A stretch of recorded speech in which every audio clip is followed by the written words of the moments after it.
ETF index mutual funds నేర్చుకుని stock మార్కెట్లో రాణించాలనుకుంటున్నారా? వెంటనే ఈ నెంబర్కి కాల్ చేయండి. నమస్తే, welcome back to Suman TV. Present మనతో పాటు ఉన్నారు అనలిస్ట్ డాక్టర్ నంది రామేశ్వరరావు గారు. రీసెంట్గా చూసుకుంటే ట్రంప్ తీసుకుంటున్నటువంటి నిర్ణయాలు ఎంత దారుణంగా ఉంటున్నాయంటే, గతంలో చెప్పినట్టుగానే ఎప్పుడైతే అధికారంలోకి వచ్చాడో మరి స్టూడెంట్స్ ఎవరైతే F1 వీసా మీద వచ్చినటువంటి వాళ్ళు ఉంటారో పార్ట్ టైం జాబ్స్ అనేది చేయకూడదు, క్యాంపస్ లోపలే జాబ్స్ చేయాలి, బయట చేస్తే కనుక అరెస్ట్ చేస్తామనే సంఘటనలు మనం చూసాం, చాలా వీడియోలో మాట్లాడుకున్నాం. మరి రీసెంట్గా చూసుకుంటే అమెరికాలో ఈ పార్ట్ టైం జాబ్ చేస్తున్న వాళ్ళని బేడీలు వేసి అరెస్ట్ చేసిన సంగతి ఇద్దరు ఇండియన్ స్టూడెంట్స్ని. మరి దీనిపై మరింత సమాచారం సార్తో మాట్లాడదాం. నమస్తే సార్. నమస్తే అమ్మా. సార్, మరి నేను చెప్పినట్టుగా మనం ఆల్రెడీ గతంలో వీడియోలో మాట్లాడుకున్నాం, పార్ట్ టైం జాబ్స్ చేయొద్దు అంటున్నాడు ట్రంప్, ఓన్లీ క్యాంపస్ లోపలే చేయాలి, బయట చేస్తే వాళ్ళకి వీసా రద్దు కూడా చేస్తారని చెప్పేసి. మరి రీసెంట్గా చూసుకుంటే ఇద్దరు ఇండియన్స్ని అరెస్ట్ చేయడం జరిగింది. అరెస్ట్ చేయడమే కాకుండా బేడీలు వేసి వాళ్ళని తీసుకురావడము, మరి తీవ్రమైనటువంటి విమర్శలు రావడం కూడా చూస్తున్నాము. ఐసీఈ మరి ఇమిగ్రేషన్ కస్టమ్స్ ఎన్ఫోర్స్మెంట్ ఆఫీసర్స్ ఎవరైతే ఉంటారో వాళ్ళు, ఒక్కసారి మరి వివరాలకు వెళ్తే సార్. ఈ ట్రంప్ గురించి నువ్వు మాట్లాడి నాకు ఫ్రస్ట్రేషన్ తెప్పిస్తున్నావు నవీన్. నేను ఎందుకంటే ఆయన గురించి ఎంత మాట్లాడినా ఎక్కువే, తక్కువ కాదు ఎక్కువ అని చెప్తున్నా. మనం దాదాపు 1 year కంప్లీట్ అవుతుంది ఆయన రేపటికి, అంటే రేపటికి వెళ్ళిండుకో దాదాపు 1 year కంప్లీట్. 1 yearలో ఈయన క్రియేట్ చేసిన సంచలనాలు I think a president in the country in the world చేసి ఉంటాడు, ఏ ప్రైమ్ మినిస్టర్ చేసి ఉంటాడు. అది మన దౌర్భాగ్య స్థితి. మీరు మళ్ళీ అడుగుతాను, నేను మళ్ళీ చెప్తాను. అయితే ప్రతిసారి ఒక కొత్త ట్విస్ట్ వస్తాడు. ట్రంప్ గారికి ఉన్న ప్రతి ఇన్నోవేటివ్ మెథడ్, R&Dలో ఇన్నోవేషన్ ఉంటుంది, కొత్త మెథడ్. ఇక్కడికి వచ్చేసరికి F1 వీసా, H1 వీసా, 2 వీసాలు ఉన్నాయి. ఒకటి జాబ్ ఎంప్లాయ్మెంట్ వీసా, ఒకటి స్టూడెంట్ వీసా. అమెరికాలో మనం రాష్ట్రం కూడా మాట్లాడుకున్నాం ఏంటంటే 3000 యూనివర్సిటీలు ఉన్నాయి సుమారు. అందులో 90% ఆర్ ఫేక్ యూనివర్సిటీస్, అంటే నామకే వాస్తే. 10% యూనివర్సిటీస్ ఓకే పెద్దవి. ఈ 10% యూనివర్సిటీస్ ఏదవుతుందంటే 3000లో 10% 300. వీటికి మంచి ప్రొఫెసర్స్, లెక్చరర్స్ కింద రీసెర్చ్ అసిస్టెంట్గా మన ఓన్లీ MS చదవడానికి ఎవరైతే వెళ్ళారో వాటర్ ఫ్యూచర్ స్టడీస్ వాళ్ళని అసిస్టెంట్గా పెట్టుకుంటారు. అంటే అదే యూనివర్సిటీలో అదే క్యాంపస్లో పనిచేయాలి. అది అమెరికా రూల్. అయితే మీరు అడుగుతున్న బేడీలు చాలామందికి వేసాడు. ఈ బేడీలు కొత్త రకం బేడీలు అంటే స్టూడెంట్ వీసా మీద వెళ్ళి వాళ్ళు బయట పనిచేయకుండా డాక్యుమెంట్ సైన్ చేశారు. ఎవరు? మన ఇండియన్ స్టూడెంట్స్. సో వాళ్ళు అక్కడ వెళ్ళి ఆ క్యాంపస్లో కాకుండా బయట క్యాంపస్లో వర్క్ చేస్తున్నట్టు దొరికాయి. ఎలా దొరికాయి అనేది మళ్ళీ దీనికి ఒక కొత్త విధానం. ఇప్పుడు ఫ్రాడ్స్కి, క్రైమ్స్కి మనకి there is no, special latest వచ్చిన తర్వాత ChatGPT రకరకాల జరుగుతున్నాయి. అయితే there is an app called బెన్బో ఒంజో.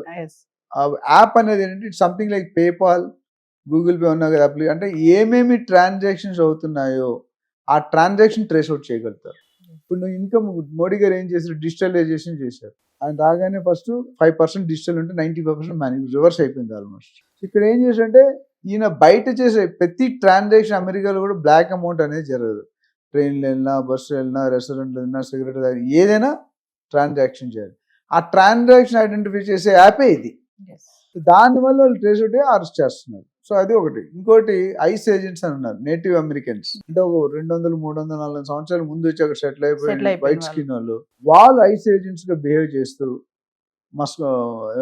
ముసుగులు వేసుకుంటూ, మనకు ఇండియాలో టాస్క్ ఫోర్స్ ఉంటుంది, వాళ్ళు డ్రెస్ వేసుకోరు, కింద ప్యాంట్ ఉంటుంది కానీ బయట షర్ట్ ఉంటుంది, వెళ్ళి పట్టుకుంటారు పబ్లిక్. అట్లా వీళ్ళని డిటెక్ట్ చేస్తున్నారు. సో వాళ్ళని కూడా కొంతమందిని వీళ్ళు అరెస్ట్ చేశారు. అంటే ఓన్ అమెరికన్స్ నే ప్రొటెక్ట్ చేస్తుంటూ అరెస్ట్ చేస్తే వాళ్ళకి అంటే ఏమంటూ రివర్స్ అవుతున్నారు వాళ్ళు. అంటే దే ఆర్ నాట్ హ్యాపీ. అది కరెక్ట్ కాదు కదా. అంటే F1 వీసా మీద ఎవరైతే స్టూడెంట్స్ వస్తున్నారో సార్ చదువుకోవడానికి, ఇప్పుడు వీళ్ళందరినీ ఎవరైతే పార్ట్ టైం జాబ్స్ చేస్తున్నారో ఆపరేషన్ ఆప్షనల్ ఇల్యూజన్ అనే ఒక కొత్త ఆపరేషన్ తో వీళ్ళు పట్టుకోవడం జరిగిందని చెప్తున్నారు. ఎందుకంటే మనం ఇండియన్స్ కి డబ్బు కావాలి, అమెరికన్స్ కి నాలెడ్జ్ కావాలి. స్కిల్ అండ్ విల్ రెండు మనకు బాగా పుష్కలంగా ఉంటాయి. అయితే దాన్ని మిస్గైడ్ చేసే అంటే ఇప్పుడు ట్రంప్కి ఏంటి, ఇండియాని ఏదో ఒక విధంగా హింసించాలి. ఇండియా కానీ, చైనాని కానీ, జపాన్ కానీ, ఇప్పుడు లేటెస్ట్ మొన్న అధ్యక్షుని అరెస్ట్ చేశారు కదా, వెనిజులా. ఇవన్నీ కూడా ఏంటంటే పగ, దేశం పగ, అంటే అలాంటి ఉద్దేశంతో చేసిన చర్యలు ఇవి. సో F1 రూల్ ప్రకారం అయితే మన వాళ్ళది కూడా తప్పు ఉంది. అయితే తప్పు చేసిన అంత బేడీ లేసి అంత హింసించాల్సిన అవసరం కరెక్ట్ కాదనేది నా పర్సనల్ ఒపీనియన్. ఎందుకంటే బీడీలు అంటే పెద్ద జుర్మానా క్రైమ్ చేశాడు. Degree of crime is very important. ఏం తప్పు చేశాడు, ఏ లెవెల్లో చేశాడు, ఏ డిగ్రీలో చేశాడు. పోలీస్ స్టేషన్ థర్డ్ డిగ్రీ అంటే డిఫరెంట్గా ఉంటుంది. ఫస్ట్ డిగ్రీ లైట్గా డోసేజ్ పెంచుకుంటూ పోతాడు.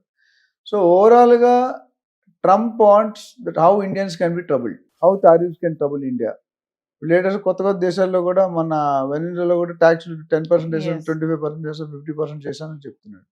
Which is totally against the rule. అంటే దేశం ప్రపంచం అంతా పక్క ఉంటే ఈయన ఒక పక్క ఉన్నాడు.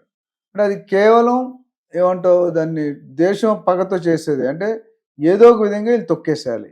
వాళ్ళకి థ్రెట్ని మొదటి నుంచి చెప్తాను. అమెరికాకి థ్రెట్ అంటే ఇండియా, చైనా, జపాన్ వీళ్ళందరూ కూడా ఎప్పుడు కూడా థ్రెట్టే. అంటే ది వే ఇప్పుడు మీరు ట్యాక్సేషన్ చేసినప్పుడు 50% ట్యాక్సేషన్ చేసినప్పుడు కూడా మిగతా దేశాలన్నీ కూలిపోతున్నాయి. మన ఇండియా మాత్రం కూలిపోలేదు. Tit for tat, we are ready for anything. అది ఒక పాజిటివ్ సైన్. సో ఓవరాల్గా చూసుకుంటే ట్రంప్ తీసుకున్న నిర్ణయాలతో బయట దేశాలే కాకుండా వాళ్ళ ఓన్ దేశస్తులు కూడా వాడిని వ్యతిరేకిస్తున్నారు. అప్పుడు బైఅవుట్ స్కీమ్ అని గవర్నమెంట్ జాబులు తీసాడు. 8 months శాలరీ ఇస్తాను, మీరు రిజైన్ చేయండి. మీరు రిజైన్ చేస్తే నేను టెర్మినేట్ చేస్తాను. ఇవన్నీ తలుచుకుంటే మనం ఎక్కడికి వెళ్తున్నాం, where are we going, how are we going, when are we going అనేది. అంటే మన వాళ్ళని మ్యాక్సిమం బయటకు పంపించే చర్యలో ఒక భాగం ఇది కూడా. స్టూడెంట్స్ చదువుకున్న పిల్లల్ని 21 years 22 years వాళ్ళని మీరు అరెస్ట్ చేసి బేడీలు వేసి పబ్లిక్లో నడిపించి బయటకు పంపించే ధోరణి అనేది మనం తీవ్రంగా ఖండించాలి. ఎందుకంటే ఇట్స్ నాట్ కరెక్ట్. నువ్వు రియలైజ్ ఛాన్స్ ఉరిశిక్ష తీసేవాడు కూడా లాస్ట్ కోరికి ఛాన్స్ ఇస్తాడు, నీకు ఏదైనా చివరి కోరిక. అది రాగానే అక్కడ అధ్యక్షుడు కానీ ఇక్కడ స్టూడెంట్స్ కానీ అదే రెండింటికి ఒకటే ట్రీట్మెంట్ ఎట్లుంటుంది? అంటే ఆరోపణ విమర్శలు వస్తున్నాయని కూడా చెప్పి అంటున్నారు కదా సార్, వీళ్ళని అరెస్ట్ చేసినందుకు. విమర్శలు ఎందుకు వస్తున్నాయి? మరి వాళ్ళ ఓన్ నేటివ్ అమెరికన్స్నే వాళ్ళు అరెస్ట్ చేస్తున్నారు. దాని ది వే ఎప్పుడు కూడా process and system is important. ప్రతి గవర్నమెంట్కి రూల్ ఉంటుంది. We agree, we stand by, we appreciate. But ఏ లెవెల్లో ఎవరికి తీసుకోవాలనేది అక్కడ క్లారిటీ మిస్సింగ్ ఉంది. H1B ఎంప్లాయ్మెంట్ అనేది వేరు, చదువుకోవడం. వాళ్ళు ఏమంటారు, ఓకే మా యూనిట్ డబ్బులు లేవు, సర్వైవ్ అవ్వాలి, డబ్బులు లేకుండా వాళ్ళు పెట్టిన స్కీమ్స్ వల్ల బయట జాబ్స్ రావట్లేదు.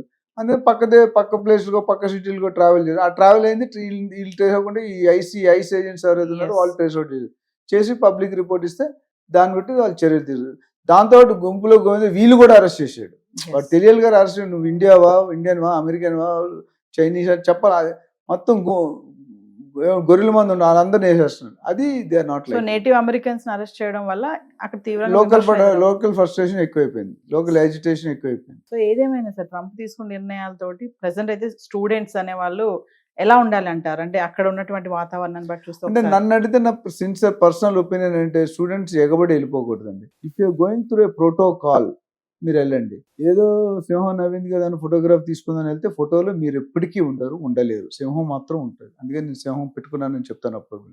సో మనం కరెక్ట్ వేలు వెళ్ళి కరెక్ట్ వస్తే డబ్బులు earn money, very good. But don't go against the policies of the government. మన ఇండియా వాళ్ళు కూడా వదలరండి.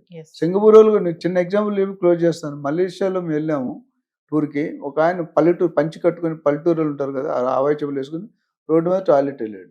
అప్పటి వరకు ఎవరు లేరు. Within no time 3 vans వచ్చాయి. పోలీసులు వేసి లోన్ ఇస్తారు, పాస్పోర్ట్ సీజ్ చేశారు. అంటే రూల్స్ ఆర్ సో మనం గౌరవించాలి. జనరల్ అయితే కార్ చెక్ చేయకూడదు, ఎక్కడో రూల్ ఉండదు. చెక్ చేయాలి నువ్వు నిజాయితీగా ఉంటే. అట్లా ట్రంప్ తీసుకున్న నిర్ణయాలకి చాలా మంది అపోజిషన్. అంటే ఇంపార్టెంట్ విషయం ఏంటంటే బయట వాళ్ళకంటే లోన్ ఉన్న వాళ్ళే ఎక్కువ వ్యతిరేకిస్తున్నారు. Thank you.